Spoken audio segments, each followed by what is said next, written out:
રાજુલા તાલુકાના રામપરા 2 ગામે સિંહોના ટોળાને ટોળા ગામની અંદર આવી અને ગાયો અને ભેંસોના મારણ કરે છે.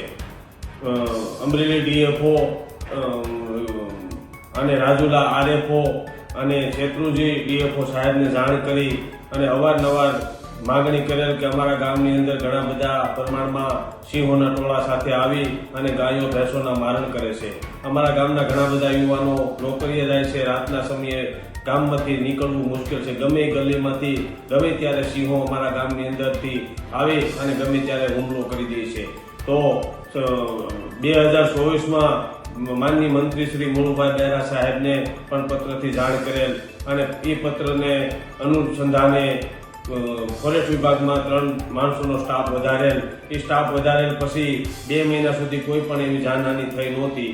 પછી છેલ્લા 15 દિવસ થા એ 3 સ્ટાફને છૂટા કરી દીધેલ અને વન વિભાગને કીધેલ કે ભાઈ તમે સ્ટાફ છૂટા કરો તો અમારા ગામમાં આવો પ્રોબ્લેમ છે.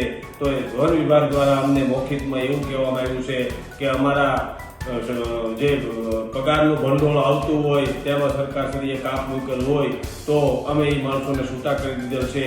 તો સ્ટાફ નહીં વધારે તો ગામમાં ગમે ત્યારે જાનહાનિ થાય એવી શક્યતા છે. આખો દિવસ સિંહો ઝાડીની અંદર રહે છે અને રાતના સમયે ગામની અંદર આવી અને ઘણા પ્રમાણમાં મારણ કરે છે. તો ઘણા બધા યુવાનો નોકરીએ જતા હોય ત્યારે એને મોટરસાયકલ મૂકીને પણ કંઈ ભાગી જવું પડે છે. ગમે તે ગલીમાં ગમે ત્યારે નીકળે છે તો અમારે ગામમાં રહેવું મુશ્કેલ છે.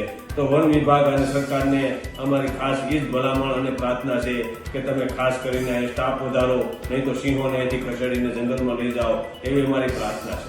हमसे जुड़े रहने के लिए हमारे YouTube चैनल को सब्सक्राइब करें और नई वीडियो की नोटिफिकेशन के लिए बेल आइकॉन को दबाएं।